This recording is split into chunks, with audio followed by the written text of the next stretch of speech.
오늘 여기 주신 하나님의 말씀은 전번 주에 이어서 사도행전 5장 1절에서 11절까지, 사도행전 5장 1절에서 11절까지 교독하고 마지막 절은 합독합니다.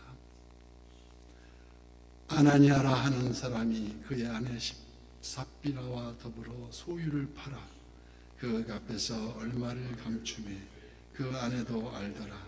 얼마만 가져다가 사도들의 발 앞에 두니 베드로가 이르되 아나니아야, 어찌하여 사탄이 내 마음에 가득하여 네가 성령을 속이고 땅값 얼마를 감추었느냐.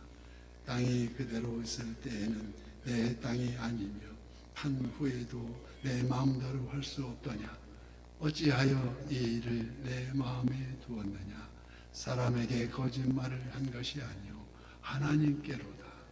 아나니아가 이 말을 듣고 엎드려져 혼이 떠나니 이 일을 듣는 사람이 다 크게 두려워하더라.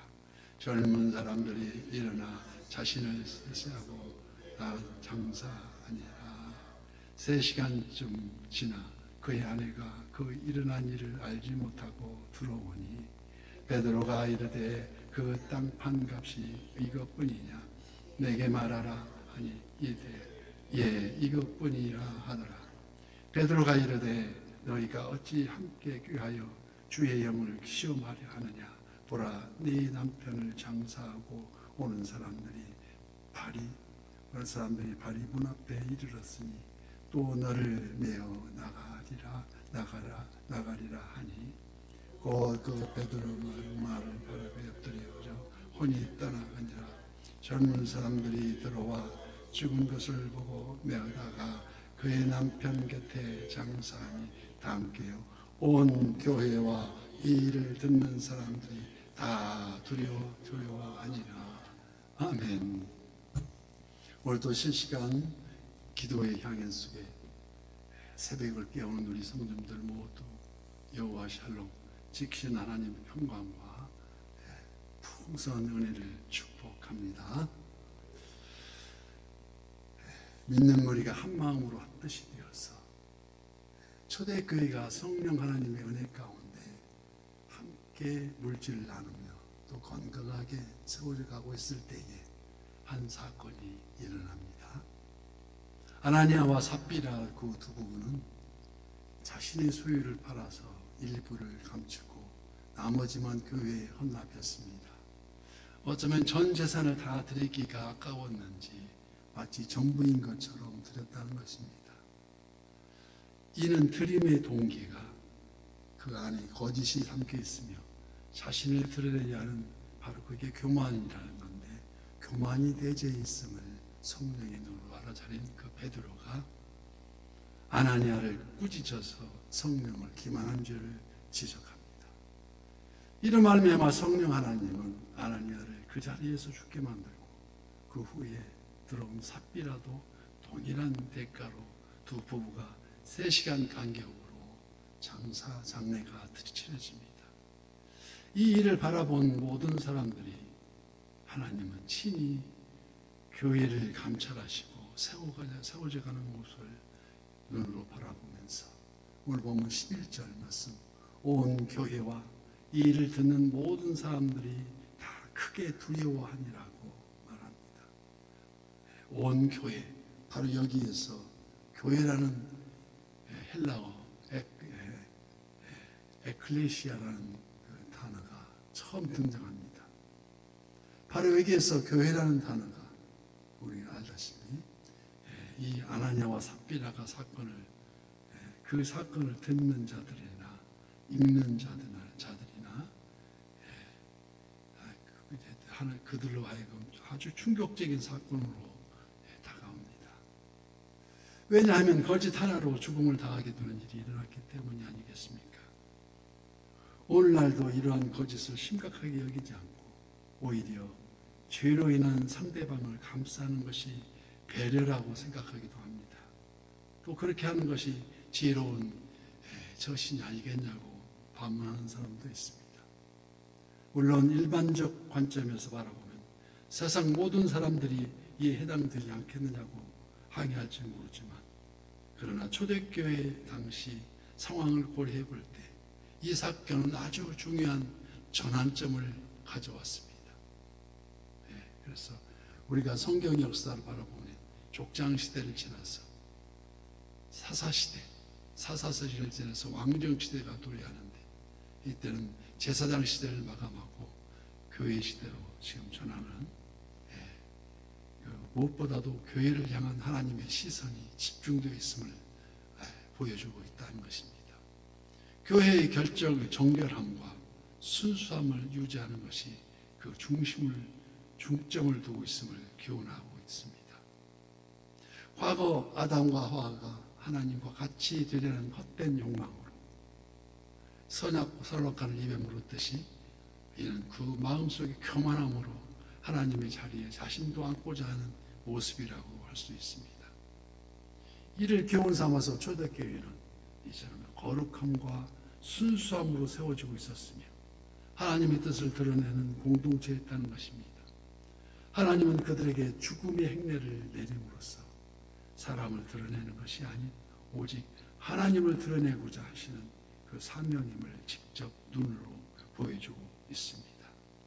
지금 잠잠했지만 한때는 교회마다 부흥한다는 명목으로 재력가들이나 연예인들이 그 교회의 자랑거리로 등장하고 올 때가 있었습니다. 대중들의 관심을 호소하기 위한 장기자랑으로 하나님 말씀을 대신한 적도 있었습니다. 그저 교회 참석에만 급급하여서 이는 교회가 교회다운 모습을 세워가는데 일정 부분 오염을 가져왔다고도 분석합니다.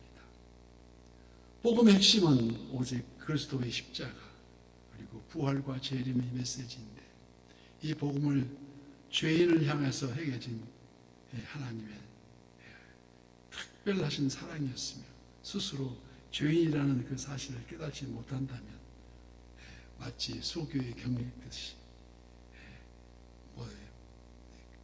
우이도경이 된다는 것입니다. 그래서 주의 길을 예비한 세례 요한이나 공생애를 시작한 예수님이 첫 설교가 어떤 설교였습니까?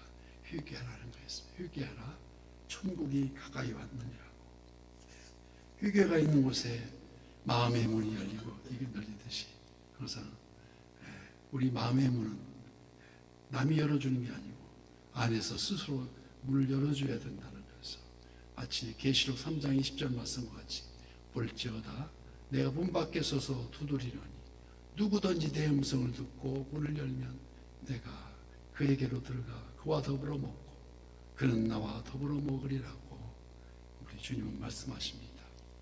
그 마음의 문은 자기 스스로만 열릴 수 있으므로 이는 회개에 합당한 열매이며, 이로써 생각이 바뀌어지고, 생각이 바뀌어지니까 행동이 바뀌어지고, 그래서 그 말이 바뀌어지고, 그래서 마태복음 7장 21절 말씀과 같이 나더러 주여 주여 하는 자마다 다 천국에 들어가는 것이 아니요 다만 하늘에 계신 내 아버지께 뜻대로 행하는 자라야 들어가리라고 말씀하십니다. 여기 아나니아와 삽비라 죽음은 하나님 앞에 회개하지 못한 그 죄인들이 당하게 될 장차의 모습을 예표하고 있다는 것입니다. 교회는 오로지 하나님이 주신 하나님의 주인이심을 드러내는 공동체임을 우리는 알아야 됩니다. 마치 고린도전서 3장 16절 말씀과 같이 너희는 너희가 하나님의 성전인 것과 하나님의 성령이 너희 안에 계시는 것을 알지 못하냐. 누구든지 하나님의 성전을 더럽히면 하나님이 그 사람을 멸하시리라고 말씀합니다. 왜요? 하나님의 성전은 거룩하니 너희도 거룩하라는 그 말씀이십니다. 그래서 오늘 보면 3절 말씀에 베드로가 이르되 아나니아야 어찌하여 사탄이 내 마음에 가득하여 내가 성령을 속이고 땅값 얼마를 감추었느냐. 땅이 그대로 있을 때에는 내 땅이 아니며 판 후에도 내 마음대로 할 수 없더냐. 어찌하여 이 일을 내 마음에 두었느냐. 사람에게 거짓말한 것이 아니요 하나님께로다. 그래서 주시는 이도 하나님이시오, 거두시는 이도 하나님이시라는 것은 열의 열이 다 하나님의 것인데 그 중에 10의 하나를 구하는데 그 길이 당연하지 않느냐는 것입니다.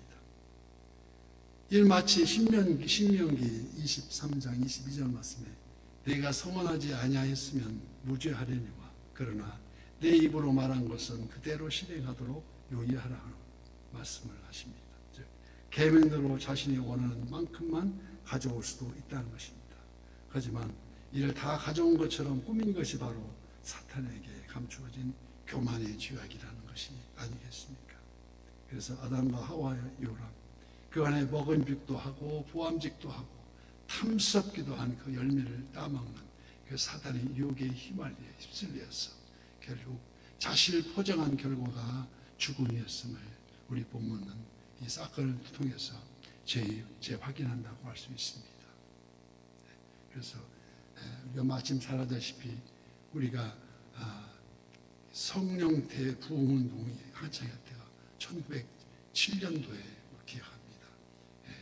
이북의 장대현 교회 초대 길선주 목사님이 우리 얘기했듯이 그 길선주 목사님이 자기 자신의 거짓됨을 고백함으로써 모든 새벽 설교에서 자기를 고백함으로써 성령 대부흥운동이 시작되었다는 것을 우리는 알 수 있습니다. 길선주 목사님이 자신의 친구가 유언하다시피 한 재산을 자기 안사람은 혼자 남아서 이 모든 걸 처리할 수 없을 것 같아서 부탁한다고 자기 있는 재산을 다 이렇게 정리해서 안사람에게 주락했는데 그거 일부를 기선주 목사가 착복한 게 그 마음에 걸려서 온 설교 탄상에서 자기를 고백합니다. 이 고백을 시작으로 온 교인들이 서로 자신의 죄를 고백하면서 저도 죄인입니다. 저도 죄인입니다. 그래서 동양의 예루살렘이 장대현 교회, 평양에 있는 장대현 교회라고 지금도 그 역사에 기록되어 있습니다.